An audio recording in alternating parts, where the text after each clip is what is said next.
Bismillahirrahmanirrahim. Assalamualaikum warahmatullahi wabarakatuh. Waalaikumsalam warahmatullahi wabarakatuh.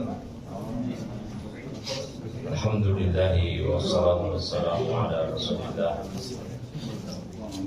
wa ala alihi wa sahbihi wa sallam tasliman katsiran. Jamaah salat subuh yang semoga Allah Subhanahu wa taala merahmati kita di pagi hari ini. Ya alhamdulillah, dengan segala kemudahan dari Allah Tabaraka wa taala kita kembali bisa melaksanakan ibadah sholat subuh berjamaah, dilanjutkan dengan kajian pembacaan hadis arba'in yang pada pertemuan sebelumnya atau bulan lalu kita masuk hadis ketiga, yaitu hadis Jibril, dan kita belum selesai di hadis tersebut, masih pada perkataan Nabi SAW ketika menjawab pertanyaan Jibril, Pak akhbirni anil iman, coba kabarkan kepadaku apa itu iman. Maka Nabi sebutkan iman itu adalah engkau beriman pada Allah, malaikatnya, kitabnya, rasulnya, kepada hari kiamat, ya, kepada Allah, malaikatnya, kitabnya, rasulnya, pada hari kiamat, dan kau beriman pada takdir yang baik maupun yang buruk.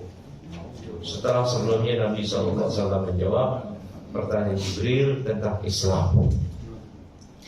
Maka yang membedakan amalan dari rukun iman dan rukun Islam, kalau rukun Islam ialah amalan lahiriah, yaitu bersyahadat, sholat, zakat, puasa, haji. Ini adalah amalan lahiriah yang mesti dikerjakan. Adapun rukun iman, amalan batin, iman pada Allah, malaikatnya, kitabnya, dan seterusnya, itu adalah amalan batin. Maka yang dituntut oleh segenap manusia agar dia menjadi muslim, keduanya, iman kepada Allah, menjalankan rukun iman dan menjalankan rukun Islam, dan nanti satu lagi ihsan, itu yang terbaik. Namun seorang dihukumi muslim, dia mengamalkan rukun Islam saja. Oleh karena itu kawalangan munafikun yang mereka sebenarnya kafir di kolbunya, dan mereka mengungkapkan Islam dengan lisannya, diterima keislaman mereka. Padahal Rasul SAW tahu mereka adalah orang kafir. Ya, mereka tahu. Mereka datang kepada Nabi, idza ja'akal munafiqun qalu nashhadu innaka Rasulullah.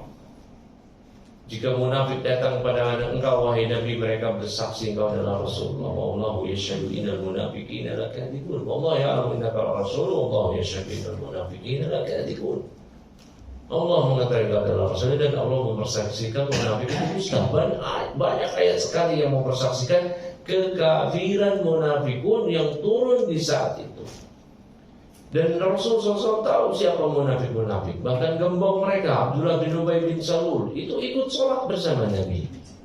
Tidak dihukum mati oleh Nabi. Kenapa demikian? Karena mereka menampakkan Islam secara lahiriah. Mereka syahadat, mereka sholat, zakat, puasa, haji, selesai. Dan apakah Nabi tahu mereka kafir? Tahu. Tetapi kenapa tidak dihukum mati? Karena mereka menampakkan keislaman. Nah, ini yang penting. Maka repot kalau zaman sekarang orang berislam tapi tidak menampakkan keislaman.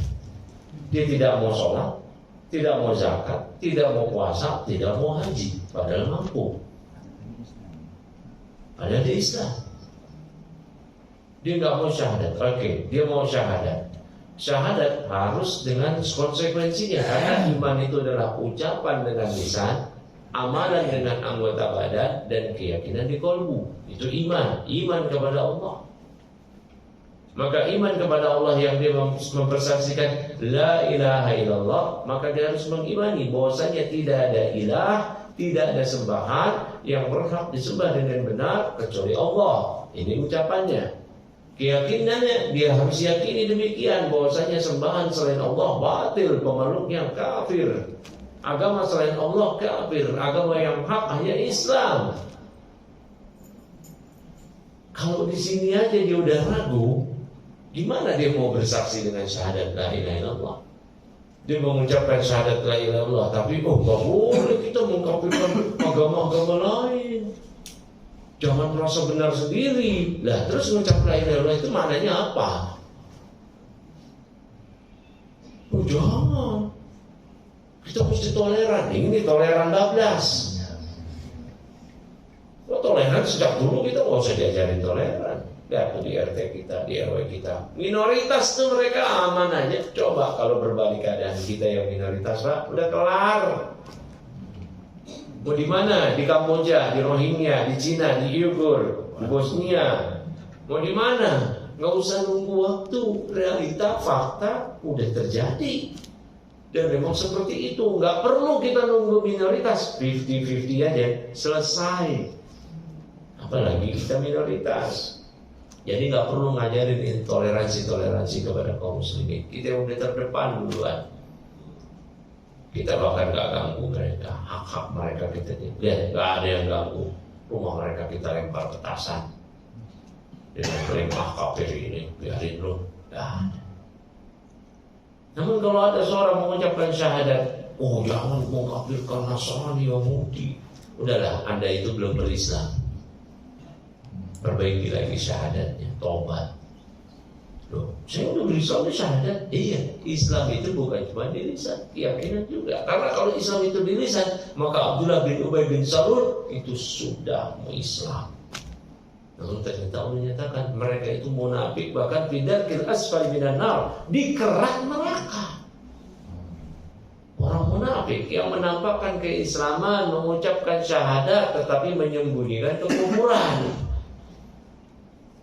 Maka ini penting sekali. Jangan sampai ada orang berislam ragu terhadap kalimat la ilaha illallah yang dia ucapkan. Ragu karena Nabi menyatakan man qala la ilaha illallah wa kafara bima yu'badu min dunillah, siapa yang mengucapkan la ilaha illallah dan dia kufur, mengingkari terhadap segala sembahan yang disembah selain Allah, dia harus diyakini demikian. Dia harus yakini Islam agama yang benar. Inna dina indallahi Islam, agama di sisi Allah adalah Islam. Surah Al Imran. Masih di surah Al Imran juga Allah tegaskan, wa may yabtaghi ghairal islami dinan fala yuqbal minhu wa huwa fil akhirati minal khasirin. Siapa yang mencari agama selain Islam, enggak diterima agamanya, dan dia di akhirat adalah orang yang merugi. Bahkan anak-anak kita hafal surat Al-Bayyinah, innal ladzina kafaru min ahlil kitab wal musyrikin fi nari jahannam khalidina fiha ulaika hum syarrul bariyah. Sesungguhnya orang-orang kafir, siapa itu? Ahlul kitab, Yahudi, Nasrani, musyrikin. Mereka adalah di neraka jahanam kekal mereka. Yakin itu, Allah yang berfirman. Mereka adalah seburuk-buruk makhluk, yakin itu. Ngapain ragu? Gak ada keraguan. Laqad kafara alladziina qalu innallaha salisu salasa. Sungguh telah kafir orang yang mengatakan Allah bagian dari Trinitas. Yakin itu. Mengucap la ilaha illallah tapi ragu. Masa iya agama selain Islam kafir? Terlalu sempit katanya. Anda yang sok lapang dan Anda yang sempit pemikirannya. Islam ini lapang. Ya. Dan saya mengucap demikian ini karena banyak yang masih demikian. Saya sering mengatakan demikian, la ilaha illallah, makna la ilaha illallah. Kemudian kita jelaskan, banyak yang protes.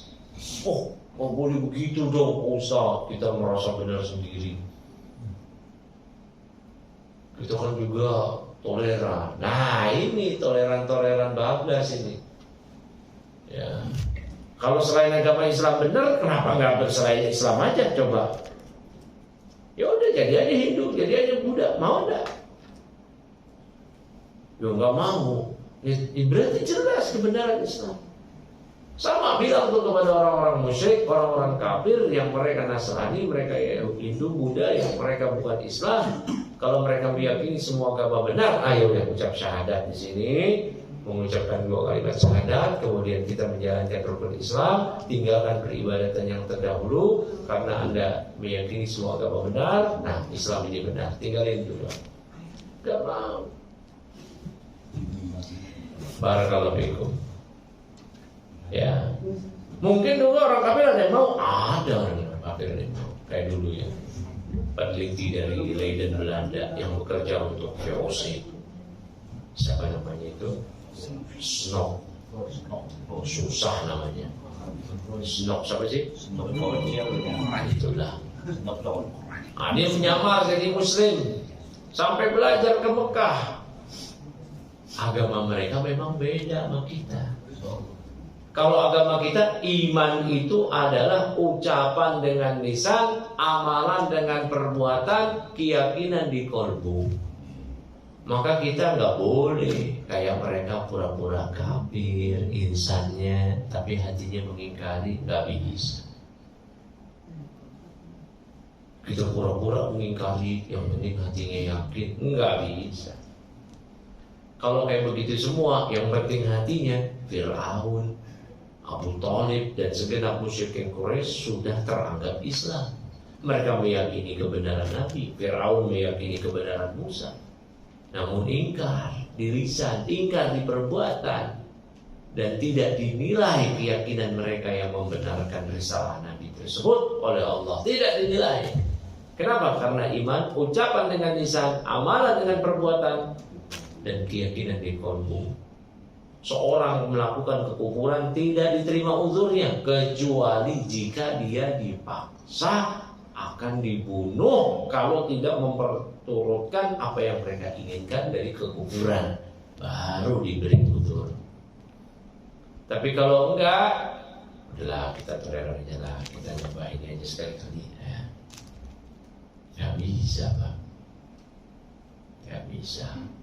Jadi iman itu ucapan dengan lisan, amalan dengan anggota badan, keyakinan di kolbu. Iman pada Allah, malaikatnya, kitabnya, rasulnya, iman pada hari akhir, dan iman pada takdir. Dan iman kepada Allah cakupannya iman kepada wujud Allah, rububiyah Allah. Apa maksudnya rububiyah Allah? Kita meyakini bahwa Allah yang mencipta, memberi rezeki, menghidupkan, mematikan, mengatur alam semesta. Kalau ada yang masih meyakini, oh kalau ini panen dari Dewi Sri, nah ini berarti cacat keimanan dia.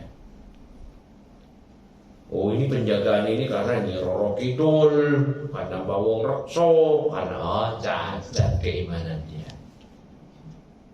Ya, cacat. Islam enggak, boro-boro berislam, bukan. Tapi kan udah mengucap syahadat, dan terus apa faedahnya? Munafikun juga mengucap kalimat syahadat. Yang ajaibnya munafikun itu di lisan mereka nggak menampakkan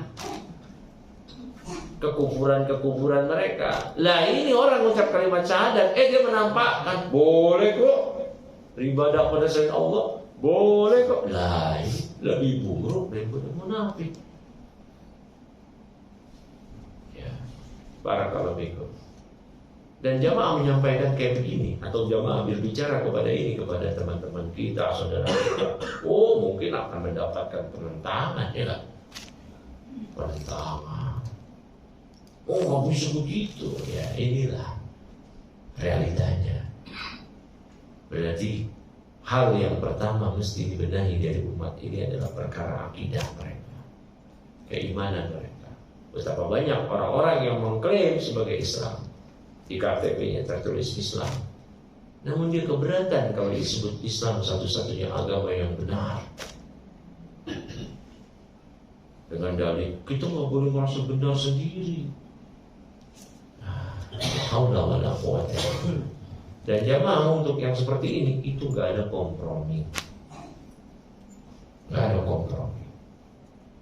Ya, oh berarti ini kita harus menanamkan kebencian dong kepada orang kafir. Ya iya. Tapi kebencian kita kepada mereka kan tidak menghantarkan kepada tadi kezaliman. Kita nggak nyerang mereka, apalagi ngebom mereka. Dan mereka pun juga begitu kepada kita. Saya sudah sering mengatakan di sini juga waktu itu. Mereka aja bilang kita apa? Domba tersesat lagi. Kasihan amat.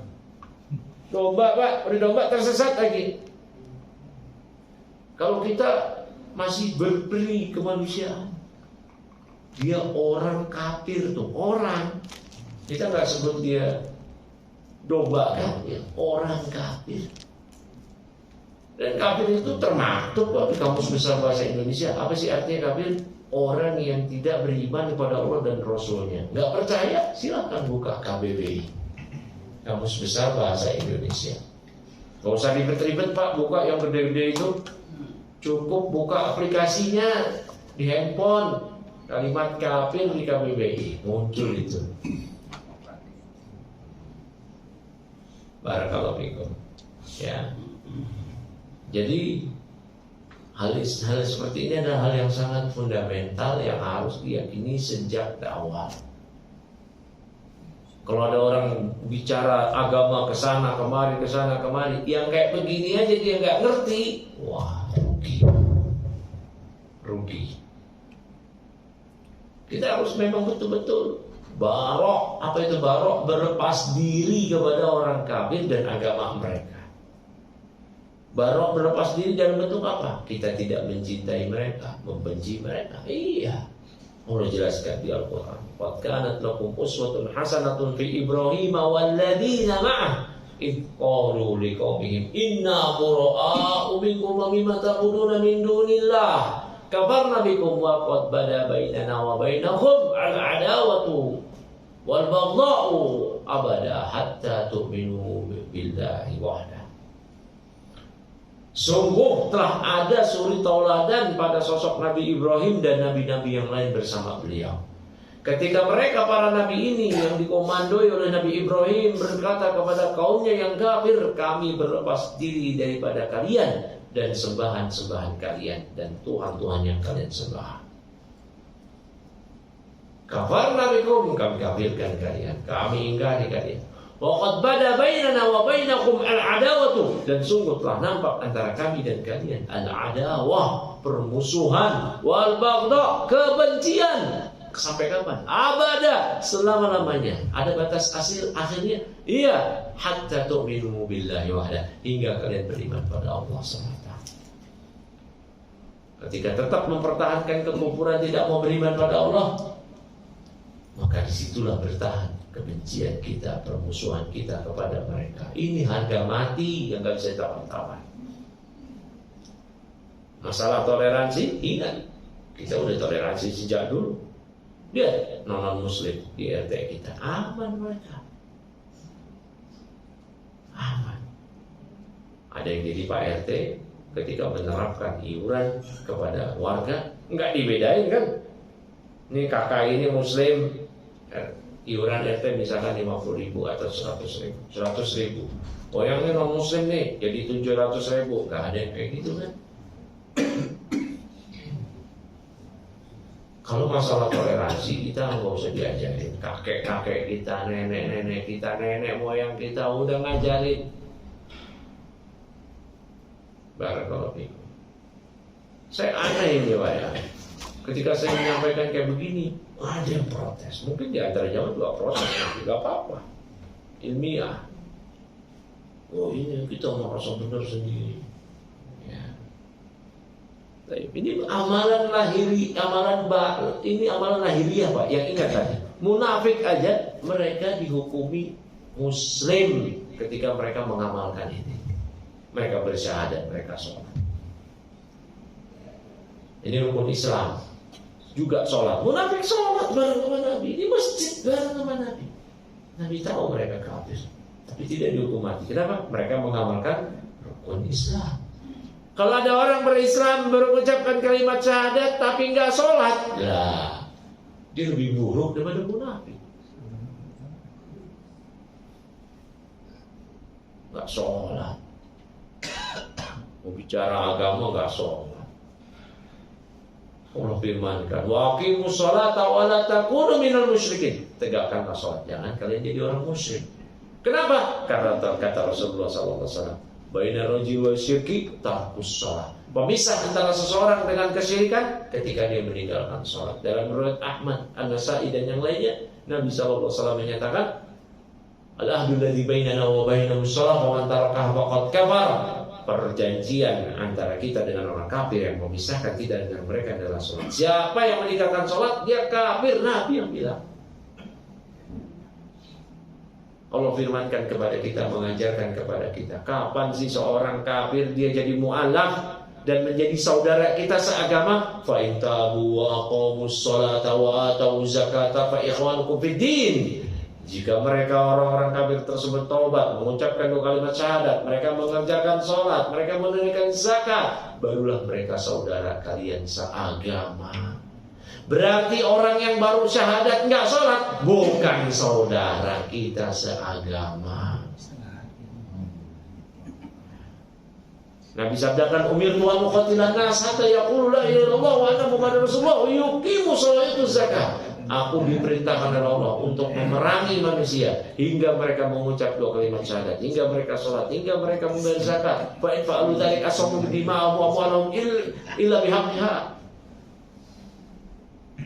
Jika mereka telah menjalankan hal tersebut, syahadat, sholat, bayar zakat, maka mereka terjaga dari diriku darah dan harta mereka, kecuali dengan haknya. Wa hisabuhum 'ala Allah. Hisab mereka kalau mereka jujur di sisi Allah dapat pahala. Kalau dusta Allah adab. Tapi di dunia aman, tidak kita boleh otak-atik harta dan darah mereka karena sudah terhukumi muslim. Umar bin Khattab dahulu ketika mengimami subuh tadi kayak begini, ditikam oleh seorang budak majusi namanya Abu Lu'lu'ah. Abu Lu'lu'ah ini juga menikam orang-orang yang di saf terdepan. Karena Abu Lu'lu'ah tahu ini dia bakal ketangkap, dia bunuh diri dalam masjid. Kemudian segera digantikan Umar bin Khattab yang di belakang jadi imam dengan cepat, dan Umar bin Khattab setelah sholat dibawa ke rumahnya, diobati, diminumkan susu keluar dari luka di perutnya, diminumkan madu keluar dari luka di perutnya, diminumkan perasan kurma keluar dari luka di perutnya. Wah, ini sehingga orang-orang datang menjenguk Umar sekaligus minta wasiat. Sampai waktu zuhur, Ibnu Abbas mengatakan, ya Amirul Mu'minin as-salat, wa ya Amirul Mu'minin ini salat. Apa kata Umar lagi sekarang mau meninggal? Naam, la hadza fil Islam liman taraka salat. Iya, karena enggak ada bagian dalam Islam bagi orang yang meninggalkan salat. Enggak ada bagian. Jadi orang Islam terus dia enggak salat, aduh udah selesai udah. Kelar karir dia sebagai muslim. Sikit-sikit enggak salat. Dulu ada kertas atau stiker, sholatlah engkau. Kalau engkau tidak sholat, engkau tidak disolat, engkau akan disolati. Enak aja. Kalau kamu nggak sholat, engkau akan disolati. Gitu. Enak aja. Kalau nggak sholat harus sholatin. Siapa yang mau nyolatin? Nggak ada. Jangan sholatin. DKM jangan takut kalau ada orang nggak sholat bawa ke masjid. Nggak, dia nggak sholat. Tolak. Nggak perlu khawatir. Apa yang dikhawatirkan? Ya. Kalau mereka mau gunakan masjid silakan, tapi kami jamaah enggak, dia enggak sholat.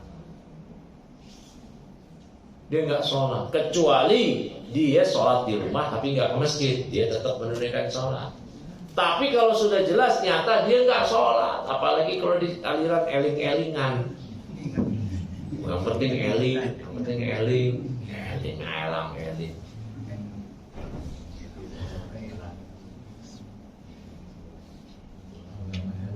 Ini udah bukan Islam lagi, Pak.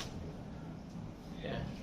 Jadi masalah sholat ini nggak ada toleran, Pak. Pak mau kapan kita nggak sholat kecuali kita mati atau nanti jadi wanita yang dehet dan nifas, nggak perlu ada kodok. Ini lagi begini kita nih aman, wajib sholat. Andai kita situasi perang, wajib sholat. Ini kita nih kayak gini mungkin nggak sapar, wajib sholat. Kita sapar, wajib sholat. Kalau ada keringanan, boleh dijamak, boleh dikosong. Lagi sehat gini Pak, wajib sholat. Seorang sahabat bertanya, ya Rasulullah, karena bawasir. Wahai Rasulullah, saya kena penyakit ambeien ini sakit, wahai Rasulullah. Kata Nabi, tetap wajib sholat. Sholli qa'iman fa illam tastati' fa qa'idan fa illam tastati' fa da'i janbin fa ala janbin.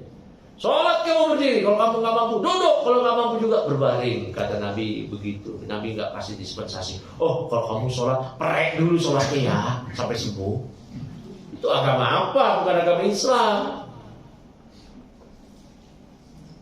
Hidup kita ini cuma nunggu waktu sholat. Nanti kita nungguin nih waktu sholat zuhur sampai zuhur kita nungguin sholat asar. Nabi mau wafat wasiatnya apa? Sholat. Oh, enggak, orang berislam enggak sholat. Ini munafik aja sholat, Pak. Gimana ceritanya? Munafik aja sholat. Di rukun Islam itu, apa itu Islam? Anta syahada la ilaha illallah wa tuqimas shalah. Bunyal Islam ala khamsin. Islam dibangun di atas 5, syahadat la ilaha illallah, salat. Ya. Seorang kalangan tabi'in yang bernama Ayub As-Sikhtiyani rahimahullah ta'ala. Tabi'in itu Pak, ada definisinya adalah generasi yang mereka hidup di zaman sahabat tapi nggak ketemu Nabi. Tapi ketemu sahabat, ketemu Abu Bakar, Umar, Utsman, Abu Hurairah, Ali dan seterusnya. Tapi nggak ketemu Nabi.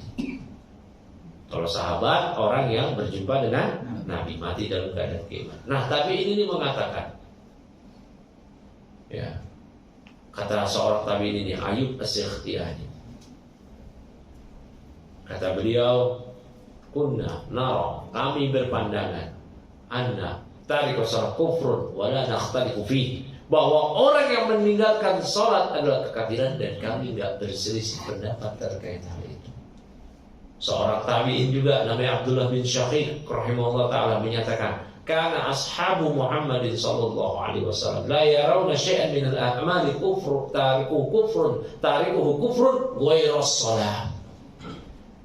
Para sahabat Nabi Muhammad sallallahu alaihi wasallam mereka berpendapat bahwa suatu amal yang apabila ditinggalkan oleh pelakunya, tidak dikerjakan oleh pelakunya, maka pelakunya jadi kafir.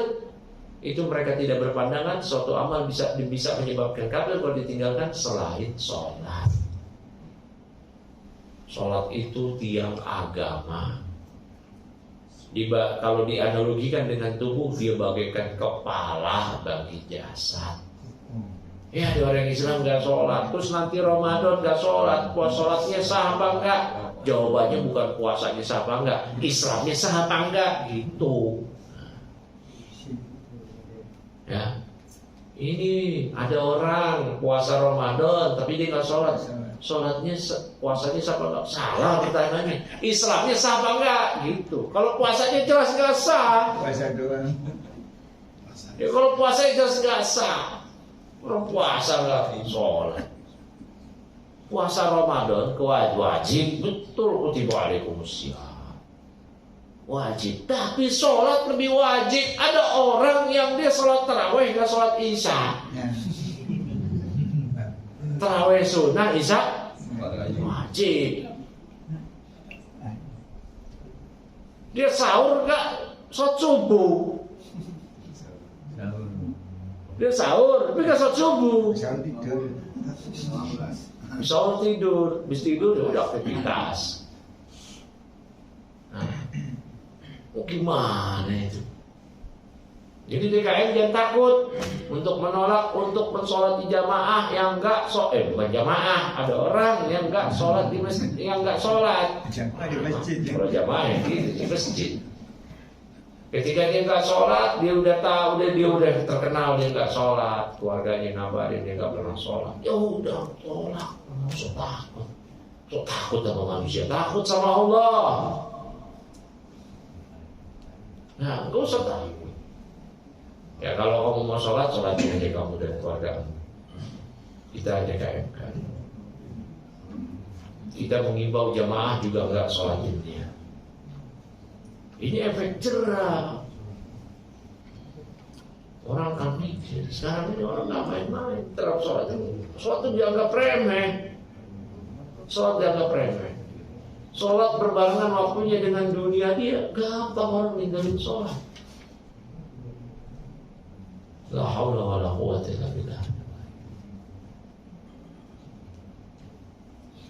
Dalam mazhab Syafi'i, Pak, kalau diterapkan di Indonesia, waduh, orang yang nggak sholat dihukum mati. Dihukum mati, Pak. Kapan dihukum matinya? Orang nggak sholat zuhur. Ini ada tertera di seluruh buku-buku fikih mazhab Syafi'i. Diajarkan oleh para kiai. Ya, nggak sholat zuhur. Kalau dia mengerjakan sholat zuhur di waktu zuhur namanya adaan. Kalau dia mengerjakan sholat zuhur di waktu asar namanya qodoan. Dia nggak sholat zuhur plus asar sampai menjelang matahari terbenam, sampai menjelang maghrib, yang tidak mungkin di waktu tersebut dia bisa sholat zuhur secara adaan maupun qodoan. Maka ditangkap oleh pemerintah dan dieksekusi.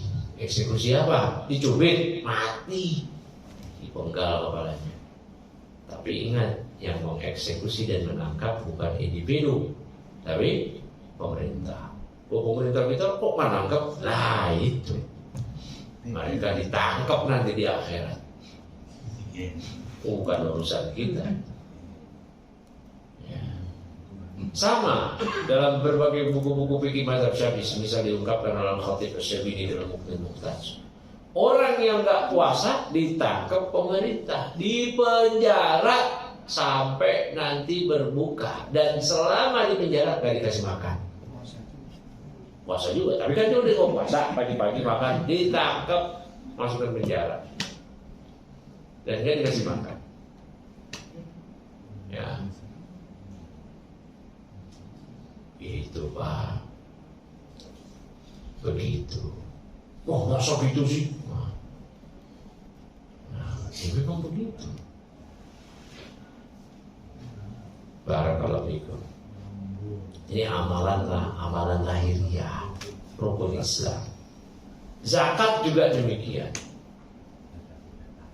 Ingat Pak, harta kita kalau sudah mencapai nisabnya, zakat mal, harta kita yang itu dinilai zakat, uang kita dan emas. Haulnya setahun, bertahan 1 tahun, bertahan di minimal nisab. Nisabnya berapa sih? Senilai 85 gram emas. Kalau ada pun mobil, rumah, itu nggak dinilai, nggak ada zakatnya. Kalau tahun Ramadan tahun lalu kita dapat duit minimal, misalkan harga 85 gram emas berapa sih? Misalkan 80 juta.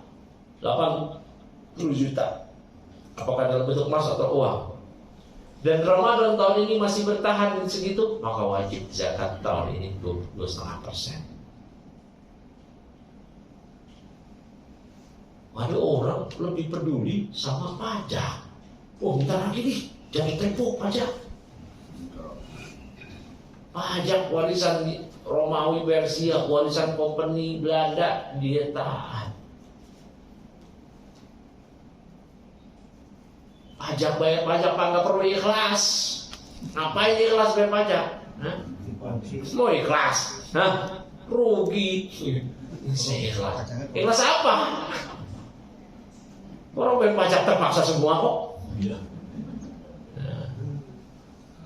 Ngapain ikhlas? Ya, yang ikhlas itu kita bayar zakat, sedekah. Bahkan nanti di akhirat pajak-pajak yang dolim itu, yang ngaco, yang sudah di luar nalar, kita tuntut itu mereka di akhirat. Saya bakal nuntut orang-orang yang mendolimi saya dalam pajak. Harusnya nggak bayar, juga jadi bayar. Kita yang usaha, kita yang ini, kita yang dagang capek. Ada nominalnya, penghasilan di atas 50 juta, pajaknya 10%, 20%. Di atas 100 juta, 30%. Bapak punya duit ngasihin uang misalkan 500 juta, 30% stop. Buat mereka ikhlas. Dolim Pak, 30%. Zakat dalam Islam aja 2,5%. 2,5, nggak nyampe 10, 1/4 dari 10%. Itu pun harus mencapai nisab. Kalau orang yang kere-kere, nggak perlu bayar. nggak ada bayar zakat. Nah, kalau kita sekarang mau kere kan zakat. Rusak nggak dibayar? Hah? Rusak nggak? Saya nggak tahu, buat beli Robicon dulu. Itu nggak tahu ya. Nah, giliran bayar pajak aja semangat. Bayar zakat lupa. Ingat Pak, ini zakat orang munafik aja ngamalin Pak. Ketika Rasulullah SAW wafat, orang-orang udah mulai berani nggak mau bayar zakat. Orang-orang udah mulai berani nggak bayar zakat. Akhirnya ketika Abu Bakar diangkat jadi khalifah, diserbu oleh Abu Bakar. Diserbu, diperangi. Diperangi berarti diapain Pak? Dikritikin, dibunuh kampungnya, orang-orangnya semua. Maka Umar ambil zakat, ngambil zakat. Mereka nggak mau, ambil paksa. Mereka nggak mau juga, serbu. Bahkan sebenarnya sudah ada kejadian di masa Rasulullah SAW pada kisah Bani Mustalik Pak. Rasulullah SAW mengutus seseorang untuk mengambil zakat kepada Bani Mustalik. Namun orang ini nggak mau berangkat ke Bani Mustalik. Dia malas. Udah dibilang aja, wah Rasulullah, Bani Mustalik qad mana'u zakat, mereka nggak mau zakat. Rasul marah, mau kirim pasukan nyerang, turun ayat. In ja'akum fasiqun binaba'in fatabayyanu. Ya, kalau datang orang fasik pada kaum, mereka bawa kabar berita besar, tabayunlah, cross check lah. Turun ayat itu. Akhirnya jelaslah orang itu dusta. Bani Mustalik bayar zakat. Rasul wafat, ada orang, ada kaum, ada kampung yang betul-betul gak mau bayar zakat. Maka Abu Bakar marah, diperangi. Umar sempat sedikit interupsi. Wahai Abu Bakar, bukankah mereka sholat? Bukankah mereka syahadat? Kok kita bunuh hanya karena tidak bayar zakat? Abu Bakar lantas membawakan ayat-ayat yang Umar juga sudah hafal, hadis-hadis Nabi yang Umar juga dengar dari Nabi, tapi waktu itu lupa Abu Bakar membawakan ayat, membawakan hadis. Umirtu an uqatilan nas hatta yaqulu la ilaha illallah wa anna rasulullah wa yuqimu shalah wa yu'tu zakat. Aku diperintahkan oleh Allah, kata Rasulullah, untuk memerangi manusia hingga mereka mengucap syahadat, hingga mereka sholat, hingga mereka zakat. Kalau mereka nggak membayar zakat, diperangi. Dan betul-betul diperangi oleh Abu Bakar. Diserbu Pak. Bahkan kata Abu Bakar, orang yang dulu di masa Rasulullah SAW bayar zakat ternak mereka dengan tali, kemudian sekarang mereka bayar zakat ternak nggak pakai tali, wallah ya aku serbu mereka. Cuma gara-gara tali Pak. Kalau dulu di masa Rasulullah bayar zakat ternak pakai tali, sekarang di masa aku nggak pakai tali, serbu. Serbu itu bukan dilempar pakai mercon petasan Pak, betul-betul dibunuh. Ada orang Islam mau bayar zakat, lebih peduli sama pajak. La haula wala quwwata illa billah. Ini amalan lahiriah Pak. Ingat, munafik aja ngamalin. Ini rukun Islam. Engkau syahadat, engkau sholat, zakat, puasa. Ada orang gak mau puasa, munafik aja, gembong munafik. Abdullah bin Ubay bin Salul puasa. Puasanya di Arab sono Pak. Panas puasa bareng sama Nabi dia. Nabi tahu dia kafir. Puasa. Ada orang Islam nggak puasa. Hah? Gimana ini? Makanya dipentingnya edukasi seperti ini. Kita nggak usah terlalu berharap, oh ini tanggung jawab pemerintah. Kita usah terlalu berharap mereka. Betul, mereka tanggung jawabnya besar. Tapi sekarang udah dakwah itu sekarang siapa aja bisa. Di pundak-pundak kita. Tanggung jawab itu tanggung jawab kita. Jadikan tanggung jawab itu di pundak kita. Oh saya kan bukan DKM. Oh iya, kalau berarti kalau kita bukan DKM, kita nggak ditanya sama Allah gitu. Yang ditanya DKM aja. Kita ditanya dulu sama Allah, apa yang udah kita lakukan dalam dakwah. Ini penting sekali. Ya, lihat zaman sekarang orang nggak peduli. Mereka bulan puasa, ya nggak puasa. Lebaran ya lebaran, gitu. Lebaran dia yang paling sibuk. Baju baru persiapan, kue siap, itu siap, pulang kampung mudik, walah gaya. Puasa enggak, ikut bukber lagi. Ada bukber puasa enggak?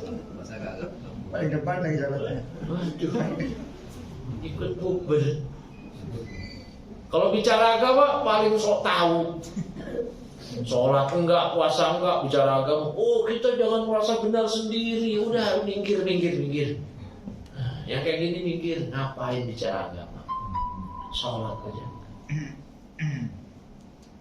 Sama kalau ada orang nih Pak, bicara agama, dia sholat, tapi sholatnya di rumah. Udah. Minggir. Mau sholat, bicara agama, sholat subuhnya di rumah. Dia sholat, tapi subuhnya di rumah, gak ke masjid. Nah, minggir, gak usah ngomong.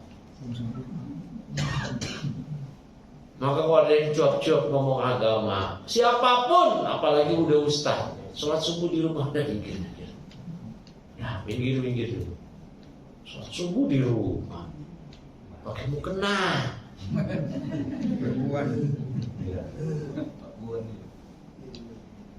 Kalau bicara agama, siapapun ya, kalau dia sholat tapi subuhnya di rumah, udah minggir. Perbaiki diri dulu dari sholat dulu ke masjid, latihan dari istiqomah. Nah baru bicara agama. Gak usah cuap-cuap dulu. Mau gimana? Lo akbar dia tidur ngerokok. Matahari udah terang baru bangun. Waduh. Hah? Ya Allah. Dia sholat, alhamdulillah nggak kufur Pak ya, dia sholat kan. Harus bedanya, nggak sholat dan nggak sholat ke masjid. Kalau nggak ke masjid bisa jadi dia sholat di rumah. Mati dia, dibawa sama keluarganya, kita sholatin. Dia sholat tapi nggak ke masjid. Beda ya sama yang nggak sholat. Wah itu mah selesai Pak. Boleh dimandiin nggak? Fatwa ulama mengatakan orang yang nggak sholat nggak boleh dimandikan jenazahnya, nggak boleh dikafani, nggak boleh disolati, nggak boleh didoakan dengan doa rahmat dan ampunan, nggak boleh dikuburkan di pemakaman kaum muslimin. Jangan disebut jenazahnya almarhum enakan. Almarhum itu yang dirahmati. Sekarang siapa aja almarhum? Kemarin ramai kasus sambo yang mati itu siapa itu? Siapa dia? Joshua, Brigadir J. Almarhum Brigadir J. Almarhum Brigadir J. Joshua. Hampir almarhum. Ikut-ikutan Islam, Ustaz. Ikut-ikutan orang Islam. Orang Islam pun ikut-ikutan ngomong akhirnya. Ucap aja apa sih kalimat bahasa Indonesia kalau udah meninggal mendiam. Itu aja. Nah, ini mendiam Brigadir J. Ya udah. Kan nggak ada unsur doa. Nggak ada unsur doa. Ya. Orang kafir meninggal, memang kita mau ngapain Pak? Mau doain? Hah? Kita mau doain gitu? Mau doain apa? Allah maghfirlahu warhamhu gitu. Allah sudah tegaskan innallaha la yaghfiru an yushraka bih. Allah tidak mengampuni dosa syirik di syirik. Kok gitu deh? Allah kita mau bilang apa? Semoga dia ditempatkan di surga. La ilaha illallah. Allah sudah tegaskan innahu may yusyrik billah faqad haramallahu alaihil jannah. Siapa yang syirik pada Allah, Allah haramkan surga bagi dia. Allah haramkan surga. Kekal di neraka. Terus kita bilang, kita yakini dia kalau dia dikubur, diadab gak? Diadab. Rest in peace. Istirahat dalam damai. Istirahat. Ini kalimat-kalimat seperti ini yang harus diperbaiki. Merusak akidah kaum muslimin. Ya karena tadi sudah dapat pesan ya, katanya mau ada di rumah, mau suruh sudahan. Udah kusuk-susuk ya. Ya 10 menit lagi soal jawab ya. Bagi yang mau protes silahkan ya. Jadi saya buka pertanyaan dan protes. Gitu. Mau protes Pak tanya Pak? Tanya. Oh, tanya. Alhamdulillah binikmatimus shalihat, kita setelah mengikuti kajian sampai selesai. Semoga apa yang disampaikan oleh Ustaz. Ada yang nanya ini? Oh, baik kepada Ustaz. Kita buka sesi tanya jawab. Assalamualaikum warahmatullahi wabarakatuh. Waalaikumsalam. Ini masih tentang sholat, sudah agak melenceng dikit Ustaz. Konten Allah Ustaz, sholat isya. Rakaat pertama kan Al-Fatihah terus surat. Keduanya imam lupa langsung surat Ustaz. Terus diingatkan makmum kan subhanallah, malah ganti surat Ustaz orang itu malah itu. Mungkin dipikir Iya. lupa. Terus nyampe salam nggak sujud sahwi itu gimana Ustaz itu? Enggak sah, wajib ditambah 1 rakaat. Kata Rasulullah SAW, la salata liman lam yaqra bi Fatihatil Kitab. Tidak sah sholat orang yang enggak baca Al-Fatihah. Jadi Al-Fatihah rukun dalam sholat. Rukun itu sesuatu yang harus dikerjakan, yang kalau ditinggalkan wajib ditambah 1 rakaat, bukan sekedar sujud sahwi. Jadi ketika dia nggak baca Al-Fatihah, kemudian dia salam, wajib sholat lagi 1 rakaat. Bukan sujud sahwi. Sujud sahwi itu dikerjakan pertama apabila ada yang terlupa, ya, atau ragu, ya. Ini bunyi apa itu? Ini apa sih itu? Nggak biasa Pak. Katakan sholat Pak. Nah itu. Nah kalau sesuatu yang kurang, rakaat kurang atau rukun kurang, dia tambah 1 rakaat plus sujud sahwi. Sujud sahwinya boleh sebelum salam atau boleh sesudah salam. 2 kali sujud sahwi. Ya, jadi harusnya nambah 1 rakaat. Berarti setelah salam langsung berdiri atas takbir itu saja. Iya. Setelah salam udah. Nah, terus imamnya harus diingetin. Jadi dulu Rasulullah SAW pernah sholat zuhur 5 rakaat. Karena waktu itu sahabat berpikir mungkin ada ayat baru. Zuhur 5 rakaat. Ikutin aja. Sampai sahabat nggak ada yang berani nanya. Ini Rasul. Ya. Rasul ini yang imam. Sahabat, sampai seorang sahabat yang bernama namanya Dzul-Yadain. Dia berani tanya, "Ya Rasulullah, azidatus shalah." Wahai Rasulullah, apakah sholat ditambah sekarang? Kata Nabi, "Manuk kisah, masih ya? Sholat nggak ditambah, nggak dikurangi." Qad sholaita khamsan ya Rasul. Engkau sholatnya 5 rakaat. Bahkan Rasul minta persaksian sahabat yang lain. Hanya yang lain. Apa benar ini Dzul-Yadain? Kata sahabat, iya Rasul. Maka Rasul sujud sahwi. Ya, karena kelebihan. Ya. Sujud setelah selesai itu. Selesai ya, sujud lagi. boleh. Setelah salam boleh, sebelum salam boleh. Ya. Nah, kalau kurang, kalau kayak begitu kejadiannya, jamaah ingetin ke imam. Nggak ngerti Imam, nggak ngerti. Hah? Nggak ngerti Imamnya subhanallah malah ganti surat malah itu. Ya dia mungkin berpikir makmum lupa mengingetin hanya mengingatkan salah bacaan. Iya. Jadi ketika selepas sholat dia salam harus diingetin. Pak Ustadz, Pak Imam, tadi nggak baca Al-Fatihah di rakaat kesekian. Kita berdiri lagi 1 rakaat. Karena rakaat yang tadi nggak dianggap. Ya, rakaat yang tadi nggak dianggap. Begitu. Saya ada yang Mungkin masih ada dari jamaah 1 pertanyaan lagi mungkin.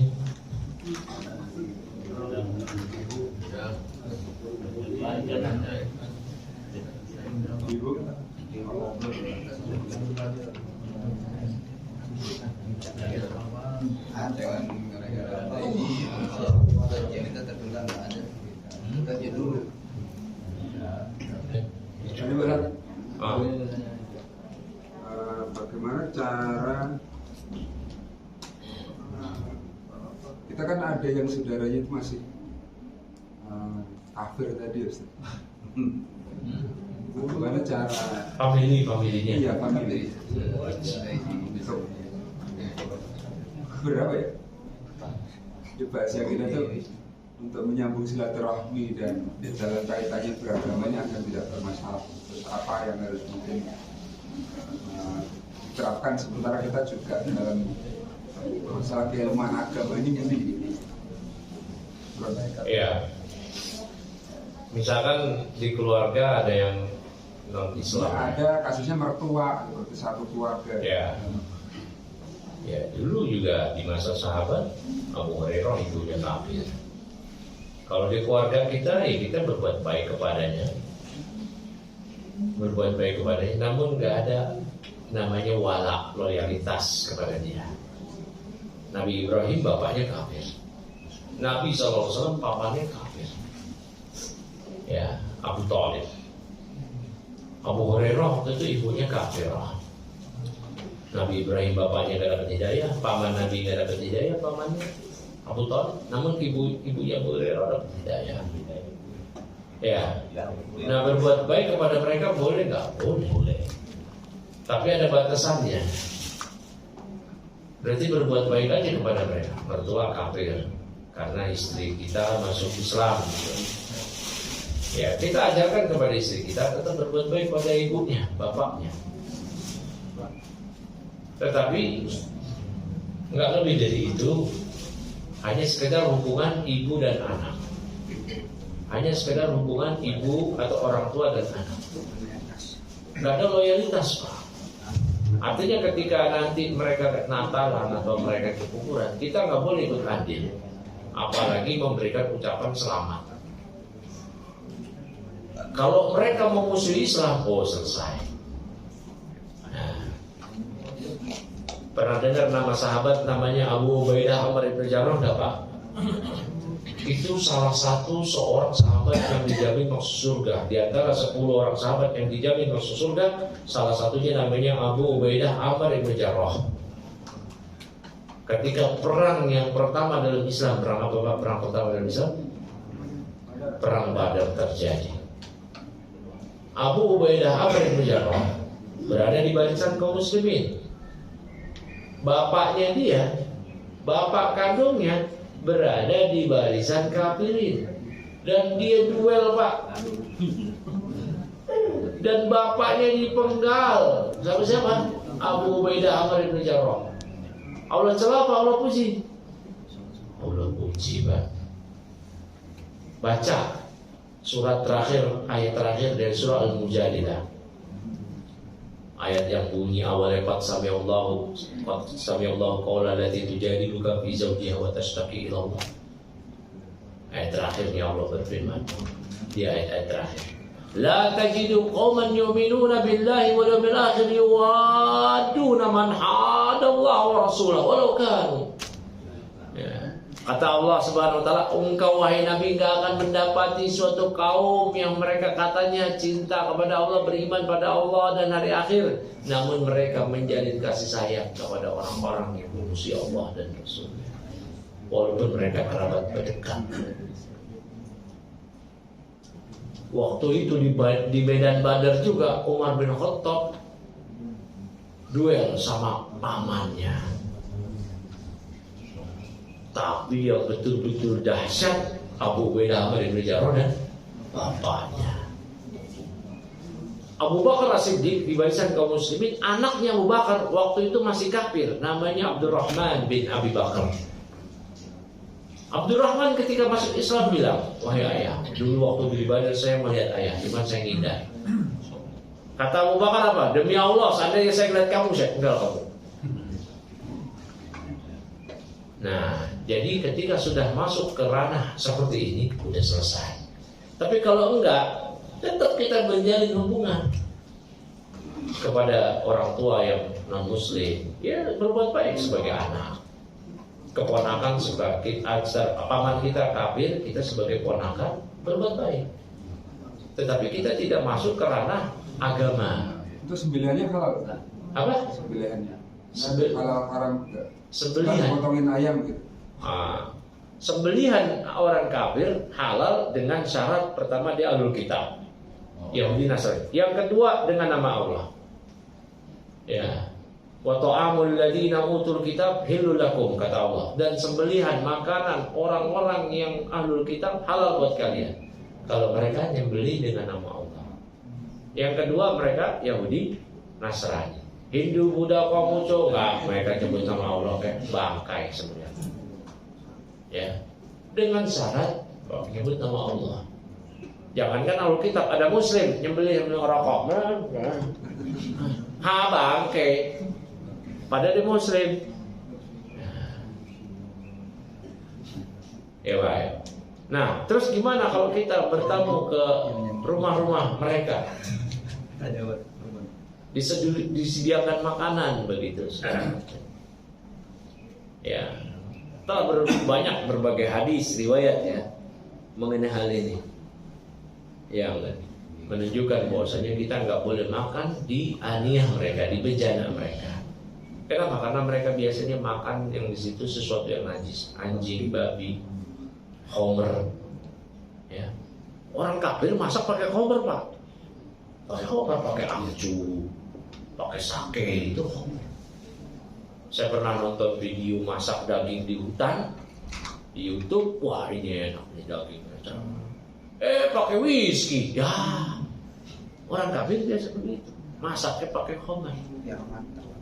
Nah, kalau misalkan dia dikenal tidak suka makan daging babi, anjing, ya kita makan apa? Tetapi ini kualinya masak daging babi, daging anjing. Tetapi sudah dicuci, boleh. Ya. Enggak, yang pakai tanah itu air liurnya aja. Kalau air liurnya itu pakai tanah satu di pertama atau yang di ketujuh. Ya, disiram dengan air 7 kali. Wa awwaluha biturab, dan yang pertama dengan tanah. Itu kalau air liur. Kalau daging tidak dengan tanah. Ya, air liurnya aja. Babi juga demikian. Nah, kalau dia sudah bilang, ini udah saya cuci cukup ke sunlight, tenang. Dia apa-apa. Alam. Dan dia beli dagingnya juga di luar gitu. Ya, dia beli dagingnya di luar, bukan dia yang sembelih. Kalau dia yang sembelih, kita wajib tanya, ini pakainya mau Allah enggak? Itu pak. Tapi kalau orang Islam nggak boleh kita nanya-nanya gitu. Kalau dia kafir ya. Kalau orang Islam nggak boleh kita nanya-nanya pak. Nah, makan ke warteg. Nasi setengah ayam, tapi ayamnya belinya pakai bismillah nggak? Nggak perlu pak. Ngapain? Orang di Islam nyampe-nyampein aja kita. Kita di lingkungan Islam pak, kaum muslimin banyak, nggak perlu nanya. Makan aja lontong, ada MUI-nya nggak, ada halalnya nggak, ribet amat. Ya, makan aja pak.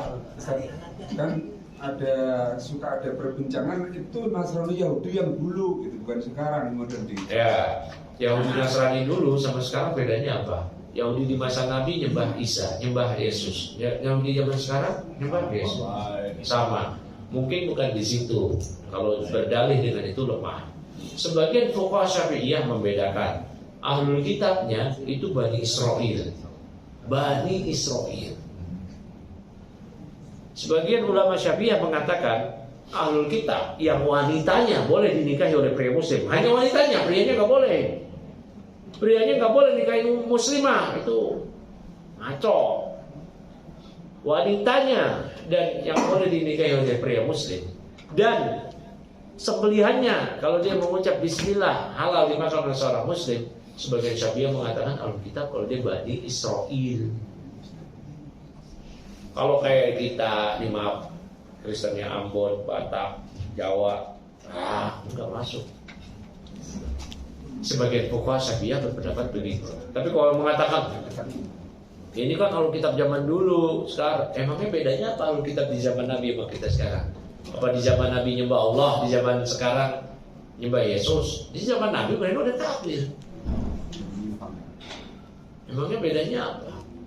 Nah, sebagian fuqaha Syafi'iyah beda ini bukan di situ, tetapi Bani Israel bukan.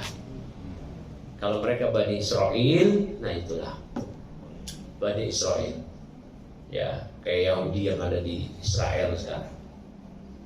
Kristen yang ada di Israel sekarang. Tapi kalau bukan Bani Israel, kayak suku-suku yang ada di kita, nah itu nggak boleh. Sebagian fuqaha Syafi'iyah berpendapat ini, ya. Ustaz ambil yang mana? Hah? Ustaz. Nah, saya ngikut Syafi'iyah. Ya. Gitu. Baik, cukup ya. Baik, ya. Jazakallahu khairan pada jemaah sekalian. Telah mengikuti kajian ini, apa yang kita dengar, kita berdoa kepada Allah semoga kita bisa mengamalkan, ya, dan menyampaikan.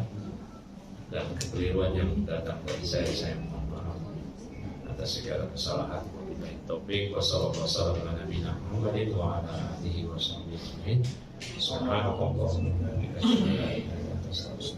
Assalamualaikum.